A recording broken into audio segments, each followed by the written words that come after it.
Très bien. Donc on est avec Francesca et Karim. Et vous travaillez tous les deux pour un groupe qui s'appelle Vivarte. Exact, on travaille pour Vivarte, oui. D'accord, alors vous allez raconter, mais Vivarte, c'est la halle aux chaussures, donc des vêtements puis des chaussures. André aussi pour des chaussures. C'est des enseignes comme Carole. Ça n'est plus Koukaï ou Chevignon ou Naf ou Patogaz, parce que ça a été vendu l'année dernière, je crois. Non, c'est pas encore, c'est pas c'est encore en cours. Voilà, et c'est encore Naf et Minelli, je crois, c'est ça? Exact, oui. Voilà, donc il y a, j'ai certainement oublié d'autres enseignes, mais c'est toutes ces enseignes-là que les gens qui habitent en France connaissent bien, quoi. En fait, Vivarte, c'est le numéro 1 de l'équipement de la personne en France, chaussures et vêtements, mais surtout la chaussure où ils ont des positions très très fortes, aussi bien en centre-ville qu'en périphérie. Ils ont beaucoup de magasins. Beaucoup de magasins, un millier de magasins entre la halle aux vêtements et la halle aux chaussures à aujourd'hui. Rien qu'avec la halle, c'est un millier de magasins. Un millier de magasins. Voilà, ouais, c'est une, on va dire une implantation sur le territoire qui est assez énorme, quoi. Ah oui, c'est énorme. C'est quasiment dans toutes les villes de France, petites et moyennes, il y a au moins un des deux magasins, voire les deux magasins halle aux chaussures et halle aux vêtements. Et c'est centre-ville et c'est aussi centres commerciaux. Centres commerciaux, et bien évidemment, et puis après ils ont des positions aussi centre-ville, habillement et chaussures, donc André, San Marina et Minelli, et puis pour le vêtement, l'habillement femme, Carole et Koukaï. En tout cas, c'est des enseignes qu'on connaît depuis des années. Oui, c'est des enseignes. C'est des enseignes emblématiques. Pour certaines, André, elle existe l'enseigne depuis plus d'un siècle. Pour Patogaz, depuis 54.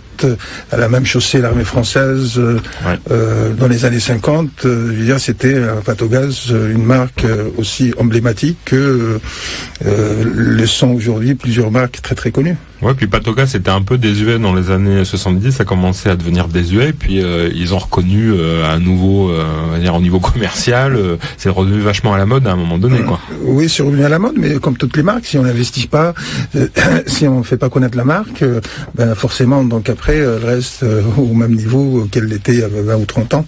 Bon, ok. Et donc, on parlait tout à l'heure du Novlangue. Là, il y a deux PSE, donc ces fameux plans de sauvegarde de l'emploi, ce qui veut dire simplement qu'on va licencier les gens et que les gens vont perdre leur travail et une partie de la vie de leur famille, que ça va affecter directement leur vie de tous les jours, etc.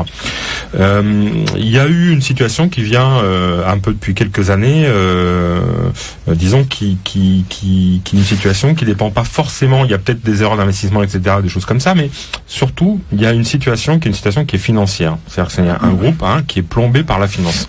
Alors, je sais pas si les gens savent ce que c'est qu'un LBO, mais je vais déjà parler de ça parce qu'il y a déjà eu un LBO en 2004, il y en a eu un en 2007 et puis récemment un rachat en 2014. On en parlera tout à l'heure, mais qu'est-ce que c'est qu'un LBO?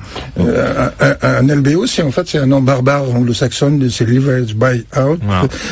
C'est en anglais, ça veut tout simplement dire en français rachat d'entreprise par endettement. Mais quand on dit endettement, c'est endettement, très très fort endettement. Je dis juste un exemple, une entreprise qui coûte 100, les investisseurs mettent 5 ou 6 millions sur et 95 millions d'emprunts à des taux prohibitifs la plupart du temps. Et en fait, ils se font rembourser cette dette-là par la trésorerie de l'entreprise, donc parce qu'elle génère en termes de chiffre d'affaires et en termes de rentabilité. Voilà, c'est l'entreprise qui est rachetée en fait qui va payer tout l'emprunt qu'a fait le fonds par exemple qui a racheté l'entreprise. Voilà. Alors le L, c'est donc l'effet de levier. Tu vas expliquer un peu, Oscar. Et là, sur le journal, il disait que c'était plus de 2 milliards de dettes au compte du groupe. Ils sont à plus de 2 milliards de dettes. Il y a eu plusieurs dans l'histoire. À un moment donné, il y a des créanciers qui ont dû s'asseoir sur 2 milliards d'euros quand même. Bon, ils ont accepté ça. On va en reparler. Mais d'abord, qu'est-ce que c'est qu'un LBO? Voilà. Donc vous avez une entreprise qui va être rachetée. Alors les gens amènent, les acheteurs amènent des fonds propres. Alors j'ai fait 2 exemples pour les auditeurs. Disons que l'entreprise coûte 10 millions d'euros. Voilà, pour donner un chiffre simple. Si on amène 2 millions de fonds propres, simplement pour que les banquiers fassent un peu confiance, et parfois c'est beaucoup moins, mais 2 millions, ça veut dire qu'il reste 8 millions à payer. Ces 8 millions sont empruntés. Mais tant qu'on les emprunte à 5%, d'accord, donc je fais 5% du million, c'est-à-dire 8 multiplié par 0,05 pour les auditeurs, ça fait 0,4 millions. En gros, on va dire que on doit rembourser 0,4 millions d'euros d'intérêt par an. Voilà. Alors, si le bénéfice net de l'entreprise est de 1 million, encore une fois, c'est pour faire simple. Bien sûr, comme on doit rembourser 0,4 million par an d'intérêt, le bénéfice vraiment net, c'est 1 million moins 0,4, il reste 0,6 million. Bon, très bien. 0,6 million de bénéfice net. Alors, 0,6 sur 2, ça fait 6 sur 20, 3 sur 10, autrement dit 30 sur 100. Et en fait, on voit qu'on a un taux de rentabilité qui est celui de 30%. Donc, premier cas, en fonds propres, on apporte 2 millions d'euros, on emprunte 8 millions à 5%, et on a un temps de rentabilité de 30% sur les fonds propres engagés, parce que 0,6, qui est le bénéfice net après avoir payé les intérêts, c'est 30% de 2 millions des fonds propres que l'on a apportés. Voilà. Ce qui est intéressant aussi, c'est qu'au bout de 3 ans, et même pas et demi, au bout de 3 ans et un tiers, on a remboursé ces fonds propres. Donc les gens qui ont investi se sont remboursés au bout de 3 ans et demi. Voilà. Deuxième exemple, donc c'est toujours la même entreprise à 10 millions, mais cette fois-ci on apporte 6 millions de fonds propres. Donc ça va rassurer plus les banquiers, et on emprunte seulement 4 millions. On emprunte toujours à 5%, on va dire que c'est les taux courants. Alors 4 fois 0,05, ça nous fait 0,2. 0,2 millions par an. Donc si le bénéfice est toujours de 1 million, il n'y a pas de raison, on va enlever les 0,2 d'intérêt qu'il faut payer de remboursement à la banque, en gros, je fais des chiffres en gros, et il va nous rester en bénéfice vraiment net 0,8 millions, ce qui est pas mal. Et si je fais ce 0,8 comme tout à l'heure, c'était sur 2, mais cette fois, tout à l'heure c'était 0,6 sur 2, mais cette fois-ci c'est 0,8 sur 6. Tout à l'heure on trouvait 30%, cette fois-ci on va trouver 13,3%. 13,3, c'est le taux de rentabilité par rapport aux fonds propres engagés. C'est-à-dire qu'on a engagé 6 millions d'euros dans le deuxième cas, et en fait, on a un taux de rentabilité sur ces 6 millions d'euros qui est de 13,3. Donc la rentabilité est moins bonne. Voilà, c'est ce qu'on appelle l'effet de levier. Et surtout, la dette va être remboursée, les fonds propres, on va dire pour l'investisseur, seront remboursés. 0,8 fois 7,5, ça fait 13, notre chiffre, il faudra 7 ans et demi pour rembourser. Donc dans le premier cas, on était à 3 ans et demi, moins de 3 ans et demi c'était remboursé, les fonds propres investis, parce que vraiment la personne qui a acheté l'entreprise avait engagé, c'est remboursé. Dans le deuxième cas, non seulement la rentabilité est moins bonne sur ses fonds propres, bien sûr, mais en plus, il faudra beaucoup plus de temps pour rembourser. Donc, pour les gens qui achetaient ça, et ça s'est développé dans les années 80, c'est la finance qui a développé ces façons d'acheter. Donc, les fonds achetaient des entreprises. Elles achetaient les entreprises en empruntant aux banques quasiment la totalité. Tu l'as dit, ça a été jusqu'à 95%. Effectivement, quand tout va bien, quand il n'y a pas de crise économique, quand l'entreprise fait des bénéfices, etc., bien les bénéfices faits par l'entreprise servent à rembourser les intérêts de la dette et à rembourser la dette, voilà. Mais s'il y a une conjoncture qui est mauvaise, donc par exemple avec une crise en 2008, voilà, où les gens, disons que les vêtements ou les chaussures, on peut les tirer un peu plus dans le temps. C'est pas là où on va faire le plus d'efforts. C'est là où on commence par exemple à faire des économies. Donc quand il y a une conjoncture qui est mauvaise, voilà, ça peut effectivement créer des problèmes de trésorerie dans les groupes ou dans les entreprises. Donc la dette, voilà, les LBO, c'est juste faire payer la dette par l'entreprise qu'on a rachetée. Voilà. Exactement. C'est les bénéfices de l'entreprise qu'on a racheté qui paye la dette de l'acheteur. Il y a un truc que j'ai pas dit, mais il y a un corollaire à ça, c'est qu'en plus, dans cette situation-là, donc plus vous empruntez, moins vous payez d'impôts, parce que vous payez les heures de vos impôts, une partie de l'emprunt, etc. Donc c'est un effet qui est encore, on va dire, bénéfique pour les acheteurs d'entreprise.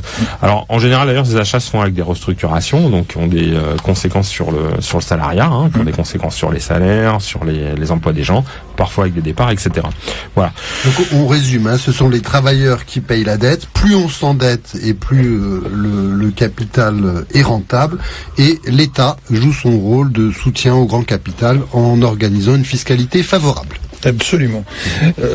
Nous, on a... Voire en donnant des aides. En donnant des aides en plus. Voilà. Absolument. Nous, on a l'habitude, puisque c'est un terme barbare que les salariés, de façon générale, ne comprennent pas. On a l'habitude de leur citer un exemple, un peu pour simplifier, pour imaginer ça. C'est un peu comme quand on achète une maison ou un appartement à 100 000 euros, on n'en met que 5 000 euros, et on se le fait rembourser par un loyer de quelqu'un qui va l'habiter, on refait un coup de peinture, et puis on attend que la conjoncture du bâtiment, de la vente s'améliore, et puis 2 ou 3 ans après, on fait une culbute de 20 000, 30 000, 40 000 euros sur 100 000 qu'on a investi au départ. Et en fait, on n'a rien perdu. Voilà, un peu pour imager. Mais c'est un très bon exemple. Hein, c'est un très bon exemple. C'est clair. D'autant plus que ça s'est fait plusieurs fois dans votre entreprise. Donc il y a eu un premier, on va peut-être moins parler de celui-là, de celui de 2004, mais il y a déjà un premier rachat en 2004. Si tu veux en parler. Oui, je vais en parler parce qu'en fait, c'est là où ça a démarré. Ouais. En fait, quand ils font un premier LBO, en général, ils essayent de valoriser l'entreprise le moins cher possible. Donc, le premier LBO, c'était PAI qui l'avait fait, un consortium de banques franco anglophones. Ils l'ont acheté à 1,5 milliard. Les LBO, en général, ils sont présentés, l'investissement, il dure entre 3 et 5 ans. Le premier LBO de Vivart, c'était en 33 mois, ils ont fait une culbute de 1,8 milliard. Vraiment, ils se sont gavés à fond, quoi. Et ça, c'est fulgurant, 33 mois. Ouais, c'est 1,8 milliard. Je veux dire, 1,8 milliard, c'est vraiment beaucoup d'argent en 33 mois. Ce que les gens ne savent pas aussi, les salariés de façon générale, c'est sur les 1,8 milliard, il y a une bonne partie qui va au management. C'est le PDG, plusieurs de ses collaborateurs, on va dire le management des holdings, des filiales à qui on associe dans les LBO pour qu'ils puissent prendre des risques et donc continuer dans le deuxième LBO. Ça s'est fait comme ça. Donc pour préciser exactement, donc le PDG de l'époque avait empoché 100 millions d'euros à lui tout seul. Plus ses collaborateurs, tous les autres PDG de toutes les filiales, on n'est pas loin de 160 millions d'euros à une dizaine de personnes. Ouais, il faut bien payer ces gens qui font bien le travail qu'on leur demande. Hein. Voilà. Comme tu disais, Karim, ils prennent des risques. Hein, c'était, en empruntant 95%. Voilà. Mais bon, à l'époque, donc on lui avait demandé au PDG, c'est important de préciser ça, que les salariés aussi, il faut leur donner un peu. Sur 1,8 milliard, il y a quand même quelques pièces à... Maintenant, c'était non. Donc on a dû négocier pendant plusieurs semaines. Ils ont lâché 65 millions d'euros, mais pour 15 000 salariés. C'est vrai que ça faisait 3 mois et demi de salaire par salarié, et ça n'a rien à voir, le rapport n'est pas du tout le même entre 100 millions pour une personne et 4 000, 5 000 euros pour un salarié à 35 heures à plein temps. Ouais, c'était 65 millions pour combien de salariés ? Pour 15 000 salariés à l'époque. Ouais.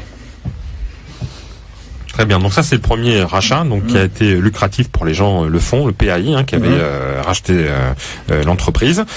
Donc l'entreprise continue et continue à rapporter de l'argent, donc fait des bénéfices. Et il y a un deuxième LBO, c'était ça a été fait en 2007. 2006, pardon. Donc c'était juste avant la crise, voilà.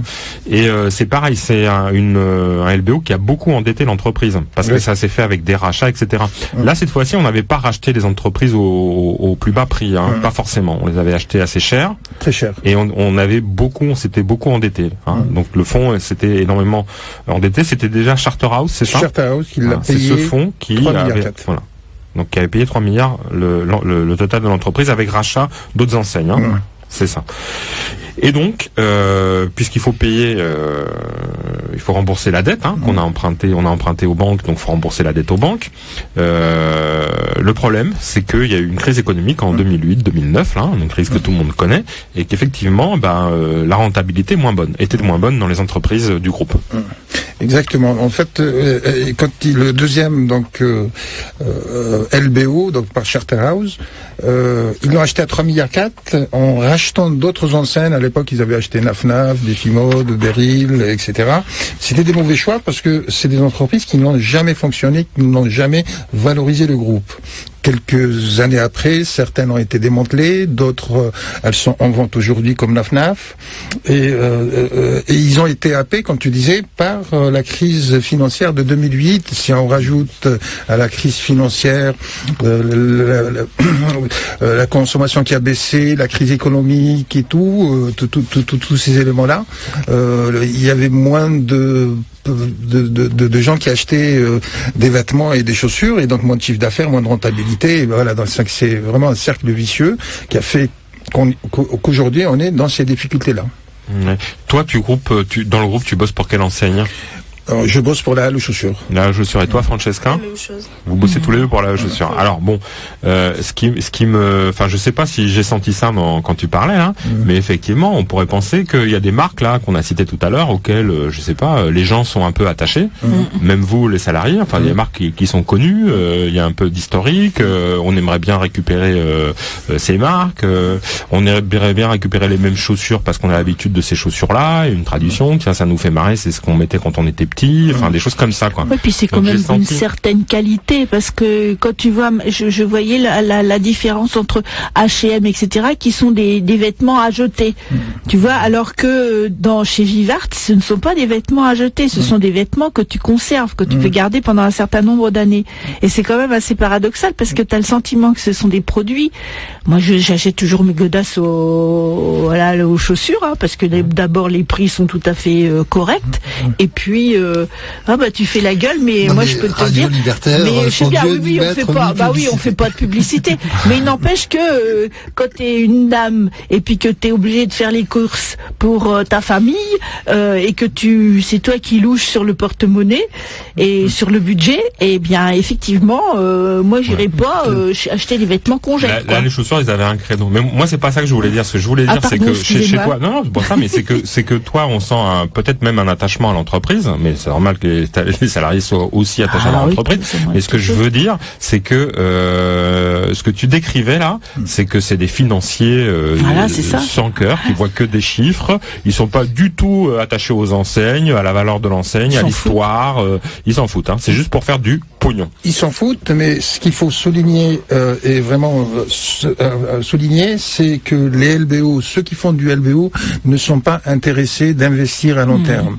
Ils sont là juste pour 3 ou 5 ans pour faire une culbute et partir. Et puis quand il y a un retournement du marché, ils savent plus quoi faire, sinon de démanteler, de vendre, de récupérer le maximum de pognon et puis de se barrer. Et ça, c'est pas une façon de diriger une entreprise ou un groupe, quelle que soit l'activité. Et puis beaucoup le grand public en France ne sait pas qu'en France, c'est des centaines d'entreprises qui sont concernées par des LBO dans tout secteur confondu. En fait, on fait du vêtement et de la chaussure et puis après on se barre et on va investir dans un autre secteur plus porteur. Voilà, et c'est 3-5 ans, voire moins. Et ça fait des ravages de licenciements en France qu'on n'arrive même plus à mesurer, mais surtout dans les petites entreprises, parce que les LBO existent dans des entreprises qui vont de 50 salariés, donc petites et moyennes entreprises, jusqu'à des entreprises comme Vivart de 15 000 salariés, voire plus. Voire beaucoup plus, voire 50 000, 60 000 salariés. Ouais. Ouais. Donc ce sont des rapaces qui viennent là, qui pillent, qui dévastent, qui récupèrent ce qu'ils peuvent, et puis qui se barrent après. Voilà. Hein. Et donc c'est un capitalisme qui, à l'exploitation, ajoute la prédation, parce que le but n'est pas de produire, le but est un enrichissement financier très rapide. Et effectivement, il y a une chanson assez connue, je crois, qui dit si un de ces jours les corbeaux, les vautours disparaissent, le soleil brillera toujours. Ouais, ça penche toujours du même côté, du côté des patrons. Francesca et Karim du groupe Vivart sont ici avec nous pour parler un peu de ce qui se passe dans le groupe. Donc on en parlait, mais il y a eu aussi, donc il n'y a pas d'investissement, pas de désir de redresser l'entreprise sur le long terme, pas de projet, on va dire, d'entreprise. Il y a un truc qui démontre un peu ça, c'est que il y a eu 5 PDG en 6 ans. Effectivement, il y a eu 5 PDG, c'est une vraie valse de PDG. Il y en a qui passent 3 mois, il y en a 1 an ou 1 an et demi. Et dans des grands groupes comme ça, dans une entreprise normalement constituée, un dirigeant d'entreprise, il doit avoir une vision, un cap à long terme, à moyen terme. Mais là, non, rien du tout. Et puis le dernier qu'on a aujourd'hui, ça fait 3 mois, il devait nous présenter son plan. Tous les 2 ou 3 mois après l'arrivée du PDG, il voit les représentants du personnel. Là, ça fait 3 mois, pas une seule ligne d'une stratégie à court terme, à moyen terme. Sinon, la seule stratégie qu'il y a, c'est de démanteler, de vendre des filiales, voire et de faire des plans de licenciement. Il a été nommé pour ça. Exactement. Il est connu d'avoir un passé sulfureux. Il y a plusieurs entreprises qu'il a démantelées. La plus connue, c'est lui qui a scellé le cercueil de 5000 salariés de Moulinex, dont tout le monde s'en souvient, il y a quelques années. Donc là, ils ont présenté 2 PSE, donc encore une fois le novlangue, plan de sauvegarde de l'emploi, où on va licencier, je sais pas, en gros, ça dépend des syndicats, on annonce entre 1500, 2000 licenciements, des restructurations, une fusion, la halle aux chaussures, etc. Donc c'est des gens qui vont perdre leur boulot, encore une fois. Et par rapport à ça, ce qui est intéressant, il me semble, c'est que vous, en tant que syndicaliste, vous avez une proposition alternative. Et exactement.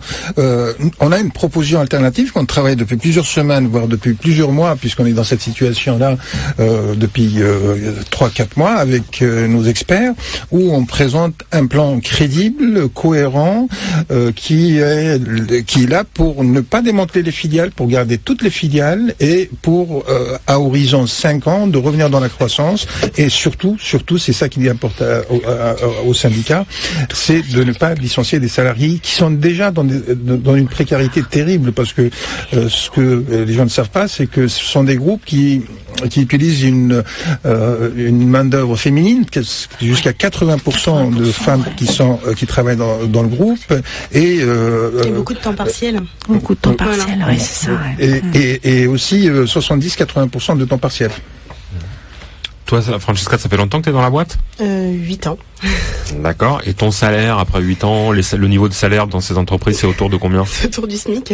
Autour du SMIC. Faut dire ce qui est, c'est autour du SMIC. Oui, il faut le dire. Hein. Voilà.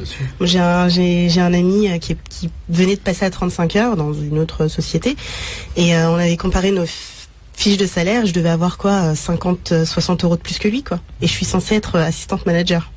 Donc tu es à temps plein en fait. À temps plein. À temps plein. Mais pas de reconnaissance salariale. Voilà, c'est ça. Et puis en plus, comme tu es une femme, avec Karim. Oui, vas-y. Ouais. J'ai touché 1250 euros ce mois-ci, 25 ans d'ancienneté. D'accord. Wow. Voilà. Et encore, j'ai 20 euros de plus, j'ai pas encore vu mon bulletin de salaire, mais... Donc tu fais partie des assistés et non des assistants parlementaires. Voilà. Très bien. Ah ouais, c'est vraiment... Donc c'est des niveaux de salaire qu'on connaît, souvent les salariés qui viennent ici sont sur des niveaux... on parle... sur le secteur du commerce. Ouais, voilà, secteur c'est du le SMIC. commerce. Ça pardonne pas. Voilà, donc des ouvertures le dimanche parfois. Ils essayent. Voilà, ils essaient. Voilà. Mais ce qui est intéressant dans votre groupe quand même, c'est qu'il y a pas mal de résistance. Bah c'est bien. on est là quand même pour défendre nos emplois, les salariés, en tant que représentants du personnel CGT, et du coup on essaye de faire notre taf du mieux possible, quoi. Votre travail de syndicaliste. Voilà. Alors, vous avez une proposition qui est un peu, on disait, alternative à celle du nouveau patron. D'ailleurs, c'est une position qui était pas loin de celle du précédent patron, non ? Il y avait des points de convergence, en tout cas. Il y a des points de convergence, effectivement, parce qu'on repart sur 70-90 millions d'investissements, c'est ce qu'il avait prévu. Mais après, c'est pas les mêmes orientations. Nous, on est pour le développement. Déjà, c'est ça qui nous a plongé dans le rouge, tout le groupe. Ils ont très peu ou pas du tout investi dans l'Internet. Et donc d'investir beaucoup dans l'Internet, de refaire l'informatique. Un groupe comme ça, Vivart, très connu de façade, mais à l'intérieur, ils ont encore de l'informatique des années 80. Donc c'est et tout ça. Les investisseurs qui ont racheté les groupes n'ont jamais voulu, parce que ça coûte cher d'investir dans l'informatique. Comme ils sont pas là pour longtemps, donc ils sont prédateurs. Voilà, c'est exactement. Et puis la situation dans laquelle on est aujourd'hui. Ça fait des années, depuis 2007-2008, on a alerté la direction à tous les niveaux, à tous les étages, de leur dire il faut investir dans Internet. Ils nous disaient non, les Français ne sont pas prêts pour acheter les chaussures par Internet. Les chaussures par Internet. On a beaucoup entendu ça. Etc. Voilà. Et justement, vous avez souffert à cette période-là de cette concurrence-là, des grosses enseignes là qui vendent par Internet des chaussures, quoi. Oui. Évidemment, vous souffrez encore. Oui. C'est ce choix-là que vous avez alerté la direction depuis 2008. Oui. Mais eux, ce qu'ils veulent, c'est juste récupérer leur bille. Donc ils se disent, de toute façon, nous on est là pour 3 à 5 ans, plutôt 3 que 5, et du coup, ils veulent juste récupérer leur bille, et pour eux, ça leur sert à rien d'investir, en fait. D'accord. Donc c'est des prédateurs qui sont contrôlés par personne, y compris au niveau de l'État. Et effectivement, un plan comme ça pour redresser une entreprise, ça se fait pas en 10 minutes, quoi. Il faut un PDG qui soit là sur le long terme, et ça se prévoit sur plusieurs années. Sur plusieurs années, nous on a présenté donc un plan, c'est sur 5 ans, avec un management, avec un PDG qui y croit, et puis ça c'est, si vous voulez, c'est de nommer un PDG, c'est la finalité du projet. Donc on en est déjà de faire accepter le projet, puisque l'actuel PDG, je veux dire, il est d'accord sur tous les ratios qu'on lui a présentés. Sauf c'est pas lui qui tient le guidon ou le volant, c'est les actionnaires qui n'en veulent pas pour l'instant. Et donc on a demandé à les rencontrer, on va peut-être bientôt les rencontrer. Et puis ça continue, la lutte elle continue, parce que la lutte, c'est vrai que quand on peut la grève